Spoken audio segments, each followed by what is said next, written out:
Mi nombre es Arena, tengo 28 años y soy enfermera senior en una unidad de traumatología pediátrica, y hasta el año pasado todavía creía que la lealtad significaba algo.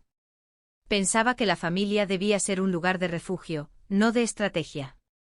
Pensaba que el amor se construía, no se pedía prestado. Estaba equivocada en los tres casos. Si me hubieran dicho hace un año que mi hermana mayor no solo robaría al hombre con el que planeaba casarme, sino que luego tendría la audacia de enviarme una invitación de boda escrita a mano, me habría reído amargamente tal vez. Pero me habría reído porque ese tipo de traición pertenece a los libros, no a la vida real, y ciertamente no a la mía. Pero allí estaba yo sola en mi cocina, sosteniendo un grueso sobre de color marfil entre mis dedos, leyendo los nombres caligrafiados de las dos personas que habían partido mi vida por la mitad, Jessica Carr y Trevor Oulden. La ceremonia se celebraría 4 meses después de la boda que yo había planeado, en el mismo viñedo, en la misma fecha.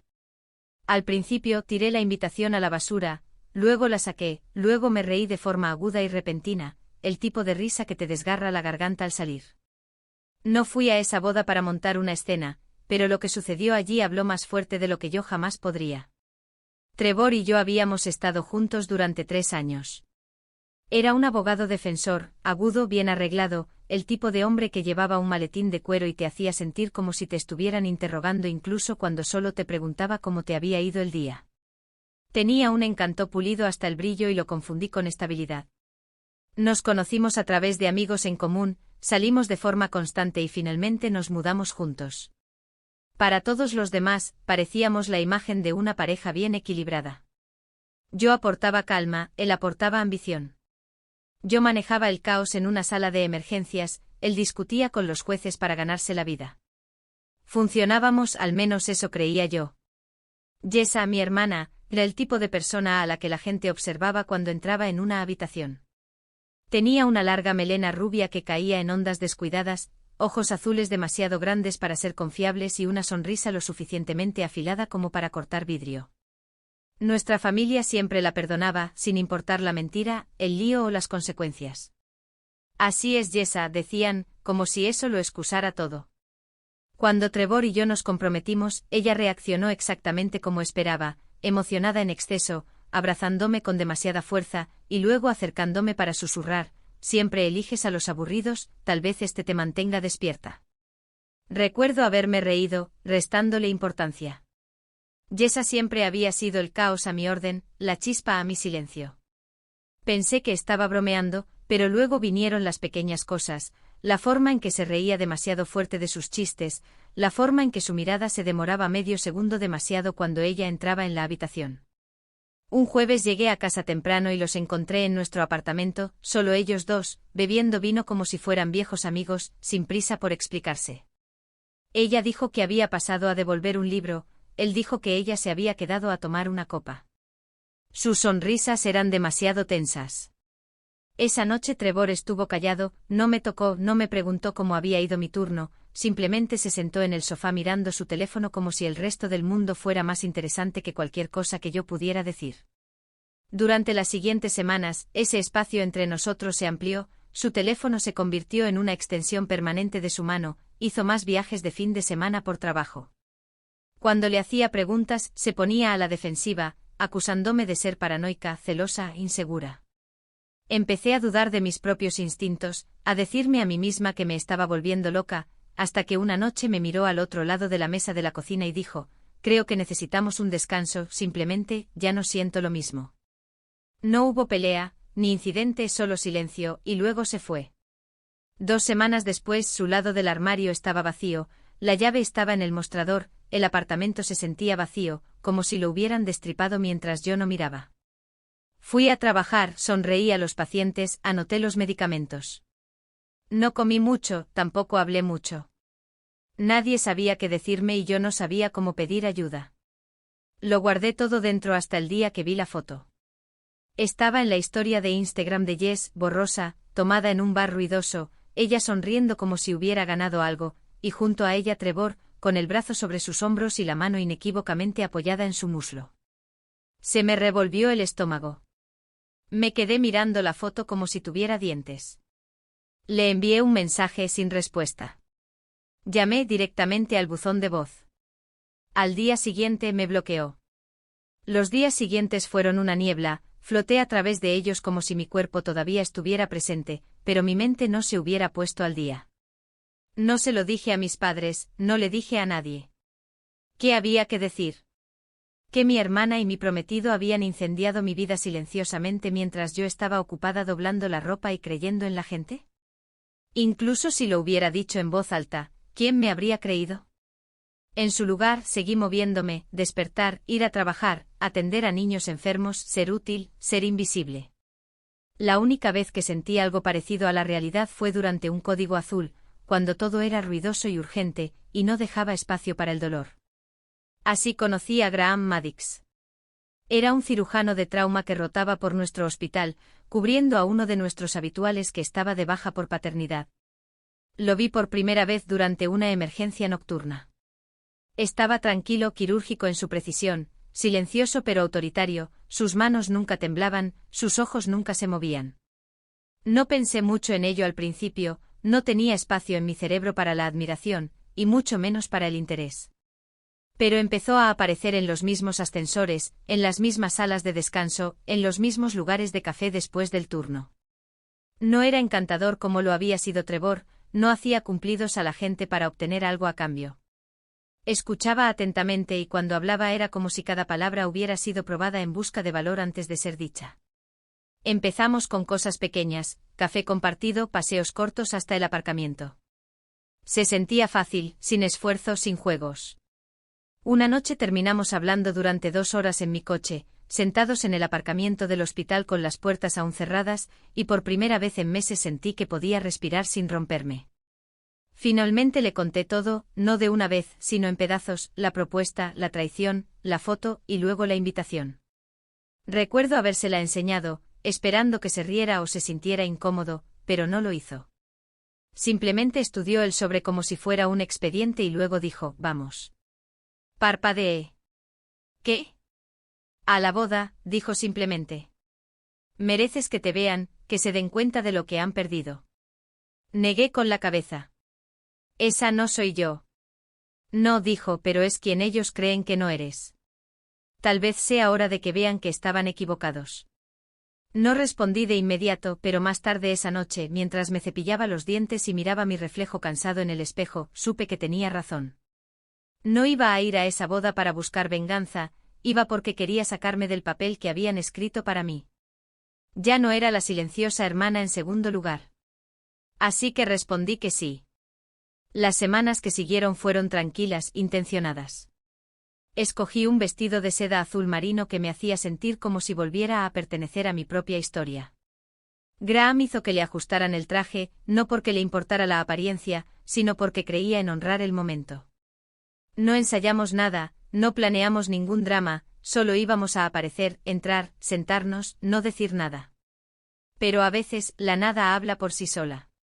El viñedo se veía exactamente como las fotos que una vez guardé en mi tablero de planificación de la boda, filas de sillas blancas dispuestas en perfecta simetría, mantelería de color marfil ondeando bajo el suave viento de Virginia, y un arco floral que debe haber costado más que mi alquiler. Todo gritaba elegancia curada. Llegamos elegantemente tarde a propósito. La ceremonia ya había comenzado. Un cuarteto tocaba a la sombra de antiguos robles. Los invitados giraron ligeramente la cabeza mientras avanzábamos por el pasillo lateral, los susurros nos seguían como perfume.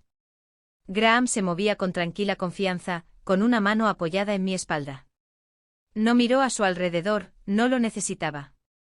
Sentí todas las miradas, aunque no me inmutaciones. En el altar estaba Yesa, toda de encaje y engreimiento, resplandeciente en un vestido que probablemente venía con su propio hashtag de Instagram. Su cabello rubio estaba recogido en un suave moño, el maquillaje impecable. Parecía sacada de una revista de novias.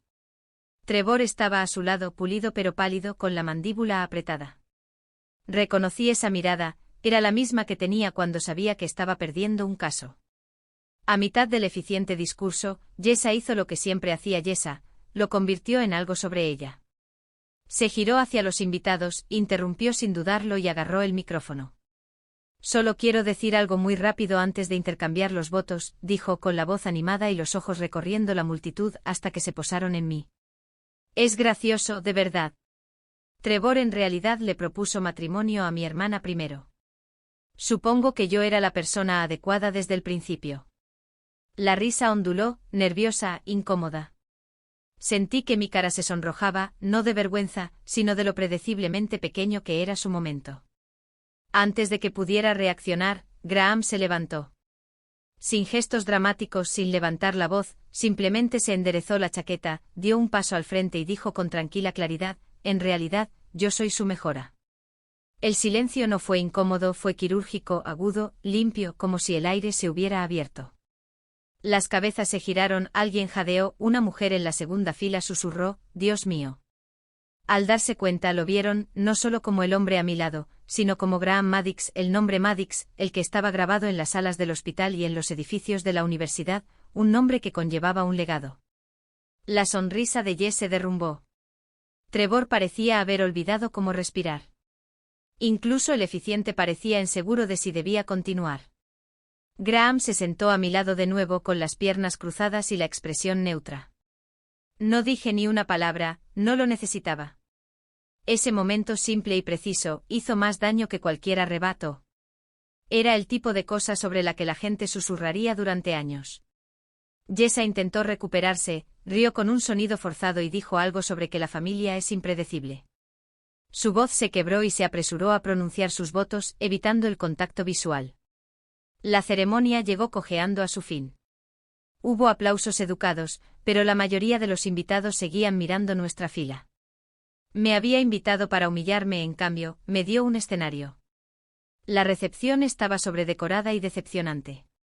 Arañas de cristal colgaban sobre mesas cargadas con arreglos florales tan densos que bloqueaban el contacto visual. Un trío de cuerdas tocaba versiones clásicas de canciones pop, pero nadie parecía estar escuchando. Estaban demasiado ocupados observándonos. Me sentaron en una mesa en el rincón más alejado, junto a un primo lejano y una mujer que no paraba de pronunciar mal mi nombre. A Graham no le importó. Se sentó a mi lado, bebiendo vino tranquilamente y escudriñando la sala como si la estuviera auditando. Comenzaron los brindis. La dama de honor de Jess pronunció algo sobre la lealtad y el destino. El padrino de Trevor hizo una broma sobre las segundas oportunidades que provocó el tipo de risa que la gente ofrece cuando no sabe qué más hacer. Durante todo el tiempo me mantuve en silencio, pero podía sentir las miradas.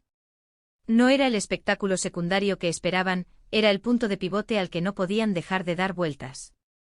Entonces, cuando la música cambió a un baile lento, Graham me tomó de la mano. Nos movimos por la pista de baile sin prisa. Por primera vez en mucho tiempo, no me sentí como la sombra de la historia de otra persona. Me sentí vista, real, completa. Fue entonces cuando Trevor se acercó. No vino directamente, se quedó cerca del bar, miró hacia nosotros y finalmente cruzó la pista hasta donde bailábamos. ¿Puedo hablar contigo?, preguntó. Miré a Graham, él asintió y retrocedió. Trevor me condujo a un rincón tranquilo cerca de la salida. No habló al principio, solo me miró como si estuviera viendo una versión de mí a la que nunca se había molestado en prestar atención. «Te ves diferente», dijo finalmente. «Lo soy». Se movió torpemente. «No pensé que vendrías». «Casi no vengo». «Sé que las cosas pasaron rápido con Jessa», dijo con la mirada baja. «No quise hacerte daño». «Pero lo hiciste». «Lo siento», dijo por cómo manejé todo. «No te lo merecías». Creí que lo decía en serio en ese momento, pero también sabía que no importaba. «Podrías haber sido honesto», dije. «No tenías que mentir. Podrías haberte ido limpiamente». Asintió lentamente. «Lo sé. Pero saberlo no era suficiente. No estaba allí para pedir perdón, estaba allí para reescribir su parte de la historia, para fingir que tenía integridad desde el principio». Me di la vuelta sin decir una palabra más. Graham ya estaba esperando cerca de las puertas del jardín. Volví con él, mis tacones sonando con decisión. Detrás de mí Trevor permaneció en las sombras, todavía tratando de entender lo que había perdido y por qué no podía recuperarlo. El resto de la noche transcurrió como una actuación cansada. Los invitados bebieron demasiado. Jessa revoloteaba entre las mesas, su sonrisa más tensa con cada vuelta. Trevor desaparecía durante largos ratos. En un momento dado, los vi sentados en extremos opuestos de la mesa nupcial, apenas hablando. No era una crisis, era peor, era indiferencia. Graham y yo nos quedamos una hora más. Me puse al día con primos que no había visto en años, me reí con gente que no conocía la historia de fondo y observé desde la distancia cómo el cuento de hadas se deshacía lentamente. De vez en cuando, alguien le preguntaba a Graham a qué se dedicaba, y en cuanto respondía, el tono de la conversación cambiaba. Su nombre tenía peso, un peso silencioso e inconfundible. Jessa se dio cuenta. Me miró más de una vez. Una vez incluso dio unos pasos en mi dirección, como si quisiera decir algo, pero se detuvo, se dio la vuelta y se alejó. Tal vez sintió que el poder había cambiado, o tal vez sabía que nada de lo que dijera tendría efecto. Finalmente nos fuimos. El aparcacoches trajo el coche de Graham y al alejarnos del viñedo, dejé escapar un suspiro que no me había dado cuenta de que había estado conteniendo durante meses. Graham me miró, pero no dijo nada. No tenía por qué hacerlo. El silencio lo decía todo. Las ondas comenzaron una semana después. No tuve noticias de Jessa, ni un mensaje de texto, ni una publicación pasivo-agresiva, pero sí tuve noticias de otra persona, una asociada del bufete de abogados de Trevor. Me envió un correo electrónico educado diciendo que esperaba que estuviera bien, y luego añadió, casi como una nota a pie de página, se ha hablado mucho aquí desde la boda. Aparentemente el nombre de Graham causó revuelo.